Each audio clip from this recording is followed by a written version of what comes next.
নিজেকে নিয়ে প্রতিদিনই তো কথা বলি। আজকে জনাব তারেক রহমানকে নিয়ে একটি কথা বলতে চাই। বাংলাদেশে এসে যেভাবে উনি ভোট চাচ্ছেন, আমাদের মন ছুঁয়ে নেওয়ার মতন। আশা করি উনি আমাদের দেশটাকে এগিয়ে নিয়ে যাবেন।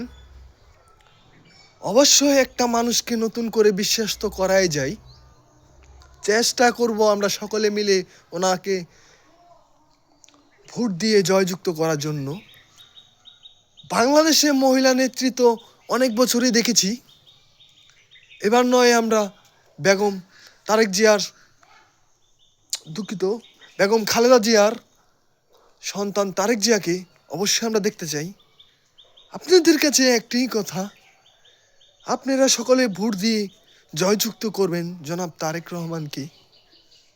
নির্বাচনে দাঁড়াইছে উনি, অবশ্যই চাই আমরা ওনাকে জয়যুক্ত করতে। ধানের প্রতীক দেখে আমরা অবশ্যই ভোট দেব। কেউ যাতে ভয় না পায়, কেন্দ্রে যাব। ভয় কেউ করো না, উনি তো কারো ক্ষতি করবে না। উনি তো চাচ্ছে দেশের উন্নয়ন করতে। তোমরা সকলে আসো এবং ভোট দাও এবং জয়যুক্ত করো, এবং আমরা উনি কি কাজটা করে দেখতে চাই। 5টা বছরের জন্য সুযোগ দিয়ে তোমরা দেখো ভাই, উনি কতটুক দেশটাকে উন্নয়ন করে এবং কতটুক না করে।